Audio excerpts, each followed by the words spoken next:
Dust kicked up around my boots as I passed him toward the gate, the keys heavy in my hand. Uncle Frank froze by his truck, his face the color of wet concrete. Behind me, my half-sister's voice cracked as she called my name. I didn't turn. The ranch stretched before me, my ranch, and for the first time in months, I could inhale without feeling a fist crushing my chest. The late afternoon sun caught the private property sign I'd just nailed to the fence post. Lies had led us here. That call had changed everything, and I realized something the truth never tells you. It doesn't set you free. It only shows who was holding the chains. My name is Vivian Torres, and until 3 weeks ago, I thought I knew exactly where I stood in my family. Turns out, I didn't know anything at all. The call came while I was scraping mac and cheese off Lily's high chair, my phone wedged between my ear and shoulder like I was some kind of circus performer. Danny was in the living room, pretending to help our 8-year-old with homework while actually scrolling through his phone, and the dishwasher was making that grinding noise that meant another repair bill I couldn't afford. Vivian? This is Frank. My uncle's voice had that careful tone he used when he was about to deliver bad news, the same voice he'd used to tell me my grandfather was in the hospital last year. Hey, Uncle Frank. Listen, I need you to stop by the ranch this weekend. We need to talk about some things now that Dad's gone. I paused, a piece of dried cheese stuck under my fingernail. Grandpa Joe had been dead for 2 months, but Frank made it sound like he'd just gotten the news. What kind of things? Legal things. About the property. My stomach dropped. What about it? Well, you know how Dad was. Never great with paperwork. Turns out he made some changes to his will that, well, they affect you. The way he said affect you made my mouth go dry. What kind of changes? It's complicated, Viv. Better if we discuss it in person. Can you come out Saturday? Around noon? I looked around my cramped kitchen, at the stack of bills on the counter, at Danny who was now fully absorbed in whatever was on his screen while Lily colored on the homework instead of doing it. The ranch had always been my escape, the one place where I felt like I belonged to something bigger than this endless cycle of diapers and dishes and disappointment. Frank, just tell me now. What changes? He cleared his throat. Dad left the ranch to Melody. The words hit me like cold water. Melody, my half-sister, Dad's daughter from his second marriage, the one who'd visited Grandpa maybe 5 times in the last decade. The one who lived in Portland and posted Instagram photos of her yoga retreats while I was the one who'd spent every weekend for the past 3 years helping Grandpa fix fences and feed cattle. That can't be right. I know it's a shock, honey. But Dad's wishes were pretty clear. He felt like Melody needed the stability more than you do. You've got Danny, you've got the kids. I felt something cold and sharp unfold in my chest. Stability? Frank, she makes 6 figures doing whatever it is she does. I work part-time at a dental office and live in a rental that's falling apart. I know. But you know how Dad felt about traditional families. He thought you were all set. Traditional families. Right. Because my marriage to Danny, sweet, well-meaning Danny who couldn't hold a job for more than 8 months and thought a night out was going to Home Depot, was the picture of stability. I want to see the will. Of course. That's why I want you to come out. Melody's flying in too, so we can all discuss this like adults. Like adults. As if I hadn't been the adult in this family for years, the one who remembered everyone's birthdays and organized holiday dinners and held Grandpa's hand in the hospital when his breathing got bad. Saturday at noon, I said, my voice sounding strange and distant. I know this isn't easy, Viv. But maybe it's for the best. The ranch is a lot of work, and with your situation. My situation. He meant broke. He meant overwhelmed. He meant the kind of person who gets handed other people's leftovers and says thank you. After I hung up, I stood in my kitchen for a long time, listening to the dishwasher's death rattle and watching Lily smear crayon across what was supposed to be a math worksheet. Danny hadn't looked up once. The ranch was supposed to be mine. Not officially, Grandpa had never said the words out loud, but in every way that mattered. I was the one who'd learned to ride on those trails. I was the one who'd spent summers mucking stalls and learning to braid rope. I was the one who'd driven out there every weekend after Mom died, when I was 16 and everything felt impossible, and Grandpa would make me eggs and coffee and let me cry on his porch without asking any questions. Melody had been there too, sometimes, but always with her mother hovering and complaining about the dust or the smell or how primitive everything was. She'd lasted maybe an hour before asking if they could go back to town. But apparently, none of that mattered. Apparently, blood was thicker than love, and need was less important than what looked right on paper. I picked up Lily and carried her to the living room, settling next to Danny on our sagging couch. He finally looked up from his phone. "Everything okay? You look fine," I said, though we both knew I wasn't. "Just family stuff." He nodded and went back to his screen. He'd learned not to push when it came to my family. Maybe because his own was just as complicated, or maybe because he'd figured out that some kinds of hurt were too big for his particular brand of optimism.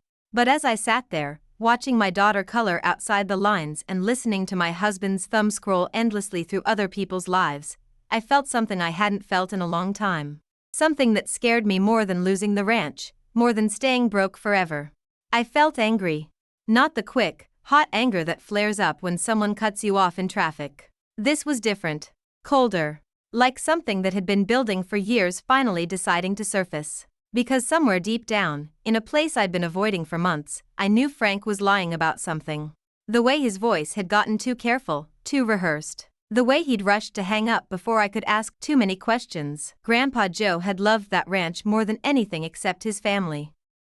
And whatever else he might have been, stubborn, old-fashioned, impossible to argue with, he wasn't stupid. He wouldn't have left it to someone who'd rather burn it down than live on it. Which meant someone was counting on me being too polite, too overwhelmed, too grateful for whatever scraps I was offered to ask the right questions. They were about to find out how wrong they were. Saturday came with the kind of crisp October air that made everything seem sharper, more real.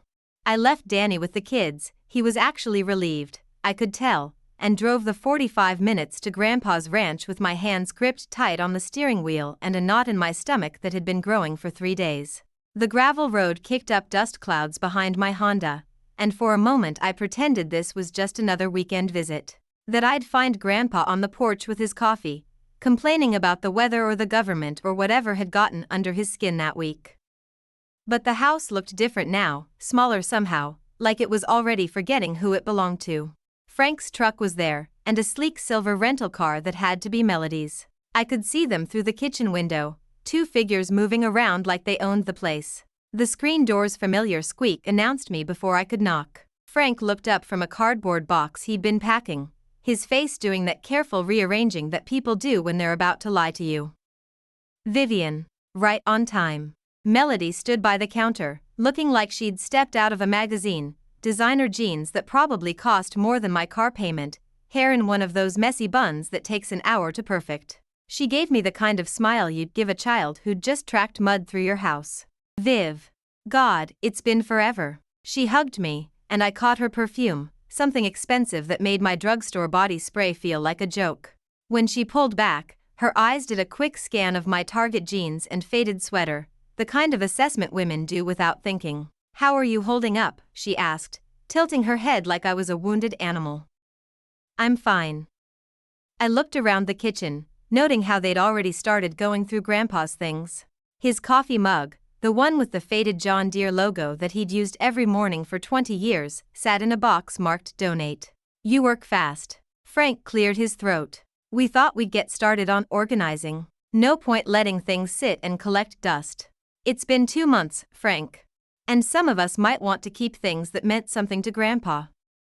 "Of course," Melody said quickly. "That's why I asked Frank to wait until you got here. I want you to take whatever you want, Viv. Family photos, furniture, whatever."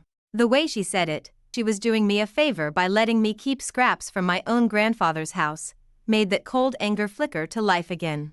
"How generous of you." She blinked, clearly not expecting the edge in my voice. Frank jumped in. "Why don't we sit down and go through the will? Get everything clear." We moved to the dining room table, the same one where Grandpa had taught me to play poker and Melody had once carved her initials into the wood, earning a lecture about respecting other people's property. Frank spread out a handful of papers like he was dealing cards. "So here's what we're looking at." He pulled out a document that looked official enough, legal letterhead, signatures, the works. "This is Dad's most recent will, dated last March." I leaned forward to read it, but the legal language might as well have been written in code. What I could understand was enough to make my chest tight. The ranch, all 160 acres of it, plus the house and outbuildings, left to Melody and Crawford, my beloved granddaughter. Beloved granddaughter, I repeated. That's interesting phrasing. Melody shifted in her chair. Grandpa Joe was always sweet to me. Sweet enough to leave you a ranch you've visited maybe 5 times in the last decade? Viv, Frank said, his voice carrying a warning. I know this is hard, but, hard? I looked up from the papers. Frank, this doesn't make sense. It doesn't. Grandpa spent 3 years teaching me how to manage this place. He showed me every fence line, every water source. He made me learn to fix the tractor engine and read the weather patterns and he left it to Melody, Frank said firmly. Look, I know you put a lot of time in here, but maybe Dad felt like you had enough on your plate. Kids, marriage. Right. Because Melody doesn't have a life in Portland that would make running a ranch inconvenient. Melody's jaw tightened. Actually, I've been thinking about making a change. The city's getting old, and I could work remotely from here. It might be exactly what I need. The lie sat in the air between us like something rotten. Melody had spent the last 5 years posting about her urban lifestyle, the trendy restaurants, the yoga studios, the weekend trips to wine country. She'd never shown the slightest interest in rural life. Really, I said. And what about the cattle? You planning to learn animal husbandry overnight? I'll figure it out. Or maybe I'll sell them and use the land differently. Something ice-cold shot down my spine. Sell them? Well, it's a lot of acreage. And with property values around here. She shrugged like we were talking about getting rid of old clothes. Frank's face went pale. Melody, we didn't discuss. I haven't decided anything yet, she said quickly. I'm just exploring options. But I could see it now, the real plan taking shape. Melody didn't want the ranch, she wanted what it was worth. The land had been in our family for 3 generations, but to her it was just a payday waiting to happen. You're going to sell it. It wasn't a question. I'm going to do what makes sense for everyone involved. Everyone? Frank, you're going to let her turn Grandpa's ranch into some subdivision? Frank wouldn't meet my eyes. It's her property now, Viv. Her decision. Hell it is. The words came out harder than I'd intended, but I was past caring about keeping the peace. Something was wrong here, wrong in a way that went deeper than family politics or hurt feelings. Can I see that will again? Frank hesitated, then slid the papers toward me.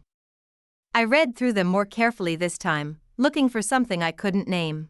The language, the dates, the witnesses. Who's Robert Chen? What? Frank looked confused. One of the witnesses, Robert Chen. I don't recognize the name. Oh, that's Dad's lawyer. In town. But that wasn't right. Grandpa's lawyer was Bill Morrison, had been for 20 years. I knew because I'd driven Grandpa to Morrison's office a dozen times for various legal business. Since when does Grandpa use a lawyer named Robert Chen? The silence stretched too long. Melody was studying her manicure like it held the secrets of the universe. And Frank was doing that thing where he rubbed his neck when he was nervous. Frank? Look, Morrison retired last year. Dad needed someone new for some business he was handling. What business? Just updating things. Estate planning. Another lie. I could feel them stacking up like cards, getting ready to fall. But I didn't have enough yet to knock them over. I want to talk to this Robert Chen. Viv, there's no point in, I want to talk to him. Melody finally looked up. Why are you making this so difficult? The will is legal. Grandpa made his choice. Did he? Because this doesn't feel like Grandpa's choice at all.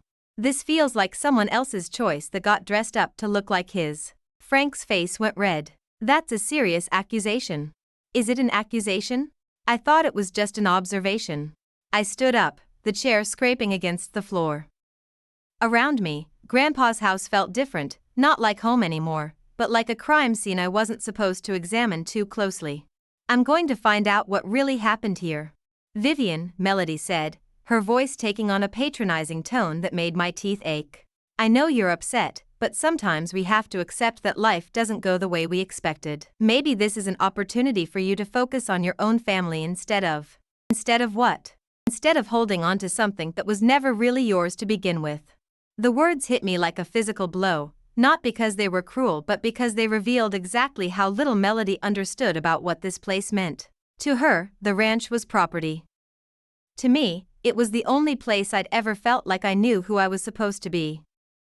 But as I looked at her perfect smile and Frank's guilty face, I realized something that made my pulse quicken. They expected me to walk away.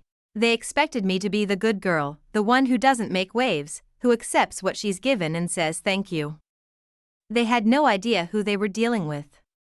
"I'll be in touch," I said, heading for the door. Wait, but I was already outside, breathing hard in the clean air, my hands shaking with something that felt like electricity. I could hear them talking in low, urgent voices, and I caught just enough words to confirm what I already suspected. They were scared.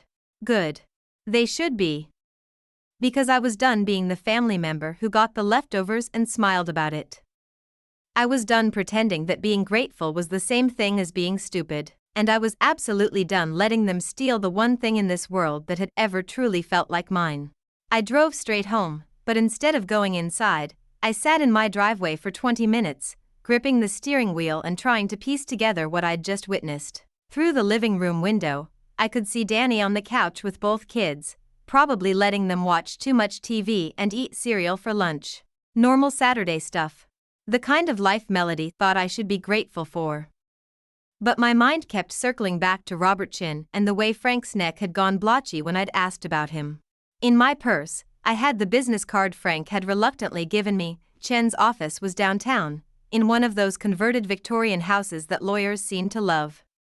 I called the number, expecting voicemail on a Saturday, but a crisp voice answered on the second ring. "Chen Legal Services, this is Robert." "Mr. This is Vivian Torres. I believe you handled some legal work for my grandfather, Joe Martinez?" A pause. "I'm sorry, could you spell that last name?" "Martinez. Martinez. He passed away 2 months ago." Another pause, longer this time. "I'm afraid I don't have any record of a client by that name." My stomach dropped. "Are you sure? You witnessed his will back in March." "Ma'am, I think there might be some confusion. I've been practicing for 15 years, and I've never had a client named Martinez. Is it possible you have the wrong firm?" I stared at the business card in my hand, reading the address twice to make sure I'd dialed correctly. "No, this is definitely the number I was given." "You're at 412 Maple Street?" "That's correct." "And you didn't witness a will for Joseph Martinez on March 15th of this year?" "Absolutely not. In fact, I was out of the country in March, my daughter's wedding in Singapore. My office was closed for 2 weeks." The phone felt heavy in my hand. "Mr. Chin, would you be willing to meet with me? I think someone may have used your name fraudulently. That's a serious matter. Can you come in Monday morning? Say, 9 o'clock?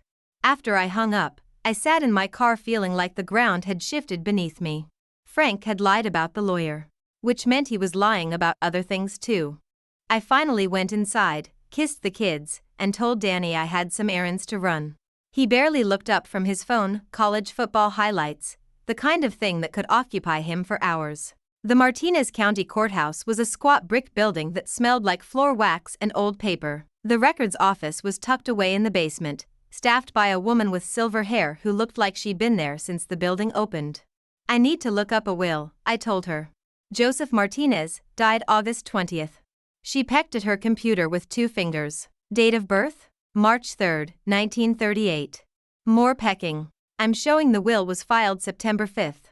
You're welcome to review it, but there's a $5 fee for copies." She handed me a folder, and I found a quiet table in the corner to spread out the contents. This will looked identical to the one Frank had shown me, same legal language, same signature, same witnesses including Robert Chen. But something nagged at me. I pulled out my phone and took pictures of every page, then studied them more carefully. The signature looked right, Grandpa's shaky handwriting, the way he always made his J's too big. But the more I stared at it, the more something felt off. I drove to the ranch, let myself in with the key I'd never given back, and went straight to Grandpa's office. It was a cramped room off the kitchen where he'd kept 40 years of receipts, tax returns, and correspondence in a filing system only he understood. It took me an hour to find what I was looking for, a folder marked legal that contained copies of his previous wills, insurance papers, and other documents. I spread them out on his desk and compared signatures. The differences were subtle, but they were there. In every document I could find, Going back 20 years, Grandpa signed his name Joseph A. Martinez. The A was always there, always in the same spot. But in the will Frank had shown me, it was just Joseph Martinez. I sat back in his creaky desk chair, staring at the evidence. Either Grandpa had suddenly changed the way he'd signed his name after 60 years, or someone had forged his signature and gotten it almost right. My phone buzzed. A text from Frank. Viv, I know today was hard. Call me if you want to talk. I deleted it without responding. Instead, I called the one person I trusted to tell me the truth, even if I didn't want to hear it. Dr. Morrison, Bill Morrison, Grandpa's real lawyer, had retired, but I still had his home number from when I'd helped coordinate Grandpa's medical appointments. Vivian, how are you holding up, honey? I'm okay, Dr. Morrison. I was wondering if I could ask you about something. Did Grandpa ever mention wanting to change his will? Change it? No, not to me. Last time we spoke, must have been 6 months ago, he was asking about setting up that trust fund for your kids' education. Said he wanted to make sure they had opportunities. My throat went tight. A trust fund? For college.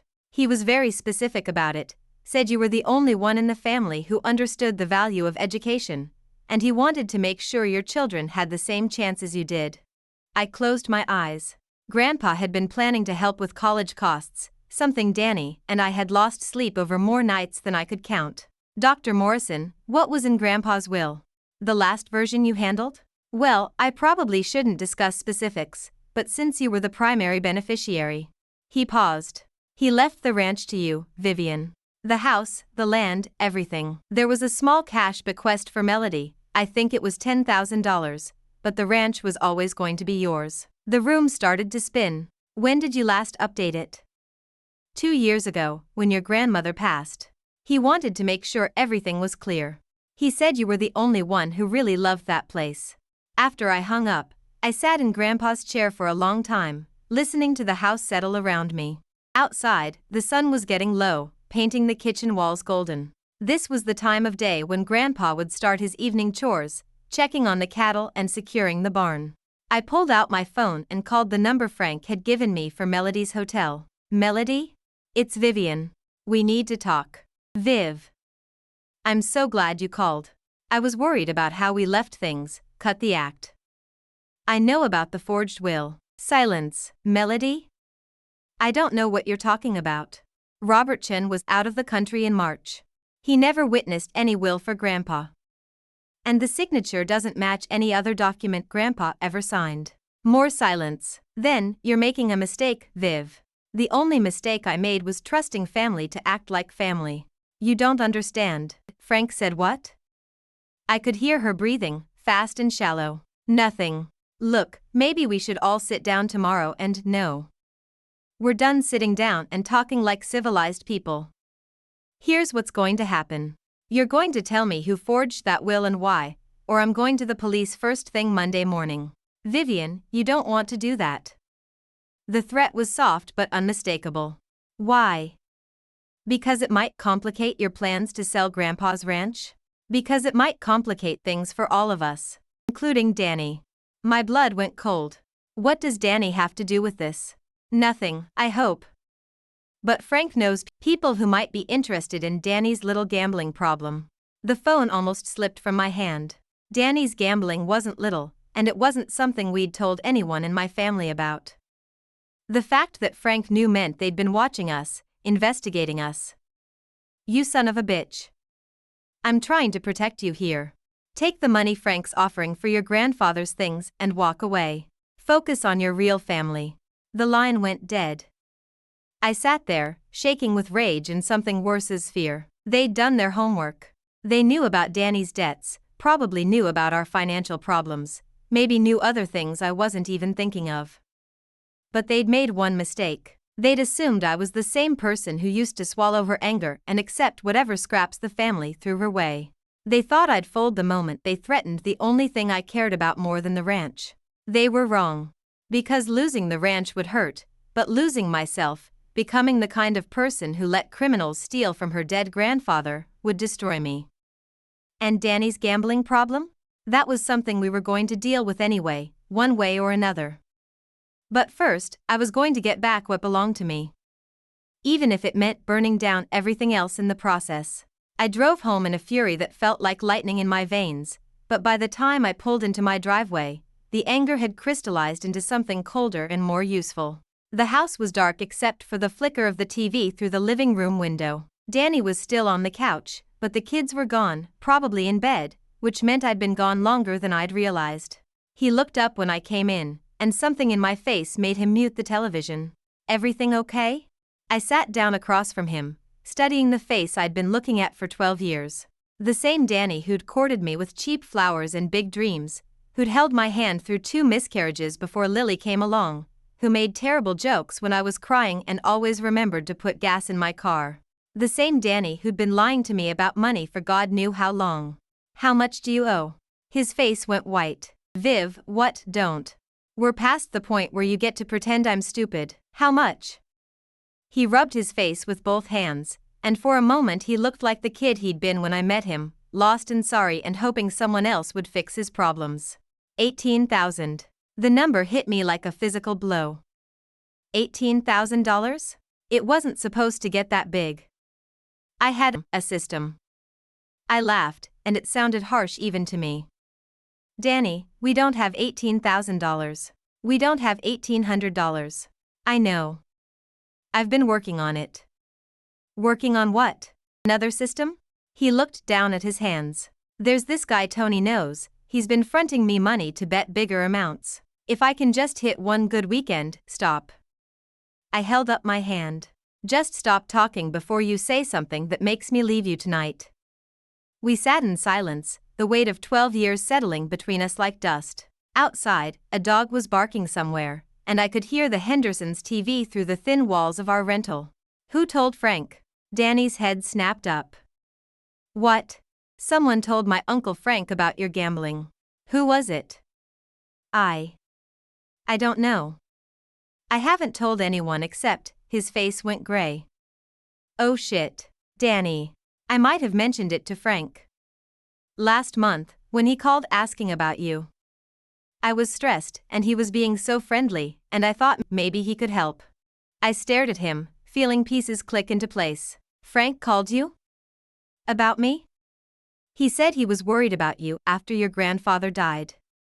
Asked how you were handling it, whether you needed anything." I told him we were fine, but then he kept asking questions, and I guess I mentioned that things were tight because of some mistakes I'd made.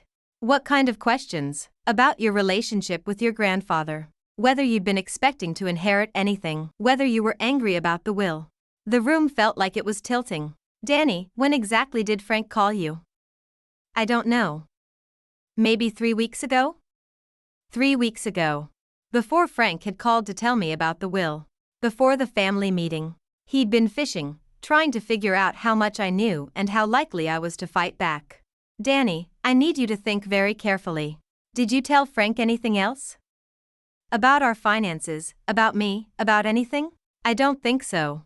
But his voice was uncertain, and I could see him replaying the conversation, probably remembering things he wished he'd kept to himself. I pulled out my phone and showed him the pictures I'd taken of the forged will. Someone faked Grandpa's will to steal his ranch from me. Someone who knew enough about our situation to think I'd be too desperate to fight back. Danny stared at the screen, his mouth opening and closing like a fish. "Viv, you can't be serious. Frank threatened to expose your gambling debts if I don't back down. Melody's planning to sell the ranch to developers. And you gave them the ammunition to destroy our family." The words came out harsher than I'd intended, but I was past caring about Danny's feelings. He'd been so busy drowning in his own problems that he'd handed our enemies the rope to hang us with. "I didn't know," he whispered. "God, Viv, I'm so sorry. I didn't know." I looked at my husband, really looked at him, and felt something shift inside me. Not love dying, exactly, but something harder taking its place. Danny wasn't evil. He was just weak. And I couldn't afford weakness anymore. "Here's what's going to happen," I said, my voice steadier than I felt. "Tomorrow morning, you're going to call your boss and ask for extra shifts. Every available hour for the next month. Viv, you're also going to call Tony's friend and tell him you're done. No more loans, no more bets, no more system. I can't just." "Yes, you can. Because if you don't, I'm taking the kids and leaving. Tonight. He stared at me like I was a stranger. Maybe I was. You're serious. Dead serious. I've spent 12 years cleaning up after everyone else's messes. Yours, my family's, everyone who thought I was too nice to bite back. But I'm done being nice. I stood up, grabbing my car keys from the side table. I'm going out. When I get back, I want a list of everyone you've borrowed money from and how much you owe each of them. And Danny? If you're thinking about making one more bet to try to fix this, remember that I've already lost the only thing that mattered to me. Losing you too won't break me, it'll just make me angrier. I left him sitting there and drove to the only place open at 10 o'clock on a Saturday night, the diner where I'd worked summers during high school. Mary Kowalski still ran the place, and she'd known my family since before I was born. Vivian Martinez. She looked up from wiping down the counter. Honey, what are you doing out so late? I need to ask you something, Mary. About my family.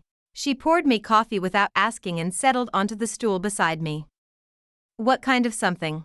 The kind that might get ugly. Mary studied my face with the wisdom of someone who'd served coffee to 3 generations of small-town drama. Uglier than Frank Martinez trying to buy my building last month? My coffee cup stopped halfway to my mouth. Frank tried to buy your building? Him and some developer from the city. Said they were putting together a package deal, my place, the hardware store, couple other properties. Wanted to build some kind of shopping complex. What developer? I didn't catch the name. But Frank was acting like he had money to throw around. Kept talking about this big land deal he had coming through. The pieces were falling into place now, forming a picture that made my stomach sick. Frank wasn't just stealing the ranch for Melody, he was part of something bigger. A development deal that needed the ranch as an anchor property. Mary, when exactly was this? Oh, 3 months ago? Right around the time your grandfather got sick again. 3 months ago. While Grandpa was dying, Frank had been making deals with developers, probably already counting the money from selling land that didn't belong to him. Did you tell anyone about this? Just mentioned it to your grandfather when I saw him at the doctor's office. Poor man got so upset I thought he might have another episode right there in the waiting room. My breath caught. What did he say?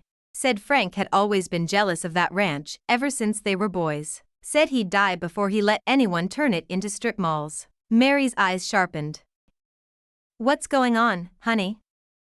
I pulled out my phone and showed her the picture of the will. Someone forged this to steal the ranch from me. And I think Frank's been planning it for months. Mary whistled low. Well, I'll be damned. That sneaky son of a bitch. For the first time in days, I smiled. Mary, would you be willing to testify about your conversation with Grandpa? If it came to that? Honey, I'd testify about the time Frank Martinez wet his pants in 3rd grade if it would help you. Your grandfather was good people. Frank. She shook her head. Frank's always been the type to count other folks' money. I drank my coffee and let the warmth steady me. Outside, the town looked peaceful and ordinary, but I felt like I was seeing it clearly for the first time. The power structures, the family loyalties, the way money moved through relationships like poison. But I also felt something else building, not just anger anymore, but a cold determination that surprised me with its strength. Frank and Melody thought they were dealing with the old Vivian, the one who accepted what she was given and stayed quiet. They were about to meet the new one. And she was going to be their worst nightmare. Monday morning, I walked into Robert Chen's office with a folder full of evidence and a recording app running on my phone. By noon, I had a sworn affidavit stating that he'd never witnessed any document for Joseph Martinez and had been out of the country during the alleged signing date. By 2 o'clock, I was sitting across from Detective Sarah Reeves at the county sheriff's office, spreading out photocopies of the real will, the forged will, and documentation of Frank's development deals. This is definitely fraud, Detective Reeves said, studying the signature comparisons. The question is proving who did it. I have an idea about that. That evening, I called Frank and asked to meet him at the ranch. Just the 2 of us, to work things out like family. He sounded relieved, probably thinking I was finally ready to cave. I got there first and waited on the porch, watching the sun set over land that had been in my family for 3 generations. Detective Reeves was parked down the road, out of sight but close enough to hear everything through the wire I was wearing. Frank's truck kicked up familiar dust clouds as he pulled into the yard. He looked older than he had on Saturday, and I wondered if guilt was finally catching up with him. Viv, I'm glad you called. This whole thing's been eating at me. Has it? I stood up, keys to the ranch heavy in my palm. Which part? The forgery, or just the fact that you got caught? His face went pale. What are you talking about? I talked to Robert Chen, Frank. Turns out he's never heard of Grandpa Joe. Funny thing about using a real lawyer's name, sometimes they answer their phone. Frank's mouth opened and closed like he was trying to find words that didn't exist. I also talked to Bill Morrison. You remember Bill, right? Grandpa's actual lawyer? The one who drafted the real will that left everything to me? Vivian, listen, no, you listen. I pulled out my phone and played the recording I'd made with Mary Kowalski earlier that day, her voice clear and steady as she described Frank's conversation with the developers and Grandpa's reaction. Frank sank down onto the porch steps like his legs wouldn't hold him anymore. How long have you been planning this? I asked. Since Grandpa got sick? Or have you been waiting years for your chance to steal this place? It's not stealing. His voice was barely above a whisper. This ranch, it should have been mine. Dad always favored your mother, always treated my side of the family like we were second class. I've been waiting my whole life for him to see my worth. So you decided to forge his will and frame Melody for it? Frank's head snapped up. Frame her? Melody's the one who found the lawyer who could make the documents look right. This was her idea. I felt the wire against my chest, knowing Detective Reeves was recording every word. Tell me about the lawyer. Some guy Melody knew from Portland. Said he owed her a favor, could make papers that would pass a basic probate review. Frank's voice was getting stronger, confessing was a relief. We figured you'd be too overwhelmed with your own problems to look too closely. And if I did look closely? That's what Danny's debts were for. Insurance policy. Melody said if you got suspicious, we'd remind you that families with secrets shouldn't throw stones. The casual cruelty of it, using my husband's weakness against me, counting on my love for my children to keep me silent, made my vision blur with rage. One more question, Frank. The development deal. How much is your cut? He looked up at me with something that might have been shame. $2 million. The developer needs the ranch as anchor property for the whole project. Without it, the deal falls apart. $2 million. I let that sink in. You were willing to destroy 3 generations of family legacy for $2 million. You don't understand the pressure I've been under. The business is failing, my marriage is hanging by a thread, so you decided to fix your problems by stealing from your dead father. Frank buried his face in his hands. He never loved me like he loved your mother. Never thought I was good enough. Maybe because you weren't. The words came out harsher than I'd intended, but I was done pretending to care about Frank's feelings. He'd gambled everything on the assumption that I was too weak to fight back. He'd bet wrong. Here's what's going to happen, I said, my voice steady and cold. You're going to call Melody and tell her the game's over. Then you're both going to withdraw that fraudulent will from probate and pray that I don't decide to press charges. Vivian, please, I'm not finished. You're also going to call your developer friends and tell them the ranch isn't for sale. Not now, not ever. And if I hear even a rumor about anyone in my family being involved in schemes against this property again, I'll make sure the whole county knows exactly what kind of man you really are.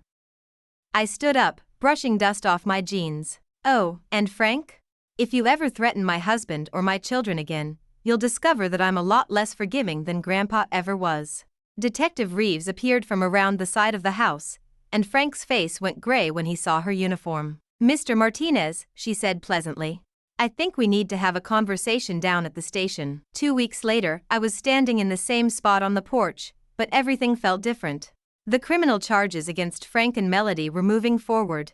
Turns out forging wills is a felony, and Detective Reeves was very thorough about building her case. The real will had been filed with probate court, and the ranch was officially, legally mine. Danny's truck pulled into the yard, and he got out carrying grocery bags and wearing the kind of tired that comes from working double shifts. He'd kept his word, no more gambling, every available hour spent at work. It would take months to dig out of the debt, but for the first time in years, we had a plan that didn't involve hoping for miracles. How'd it go at the lawyers? He asked, setting the bags on the porch. Good. The trust fund Grandpa set up for the kids' education is intact. Frank never knew about it. I smiled. Lily and Jamie are going to college, no matter what. Danny nodded, and something in his face told me he was finally understanding the magnitude of what had almost been lost. Not just the money, but the future our grandfather had tried to secure for his great-grandchildren. Viv, I know I can't undo what I did. The gambling, talking to Frank, all of it. But I want you to know, Danny. I turned to face him fully. We're going to be okay. Both of us. But not because we're pretending the past didn't happen.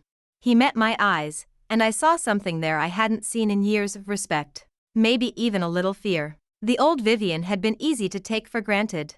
The one who'd taken on her uncle and won, was someone he'd have to earn. What happens now? He asked. I looked out over the ranch, my ranch, watching the cattle move slowly across pasture that stretched toward mountains touched with early snow. In the distance, I could see the fence line that Grandpa and I had repaired together just last spring, and I remembered the weight of the tools in my hands, the satisfaction of work that mattered. Now we figure out how to make this place work for our family. Really work, not just survive. The sun was getting low, painting everything golden, and for the first time in months I could breathe without feeling like someone was squeezing my chest. Frank's truck was gone, probably forever. Melody had slunk back to Portland to face her own legal troubles. The land that had shaped 3 generations of my family was mine to protect and pass on.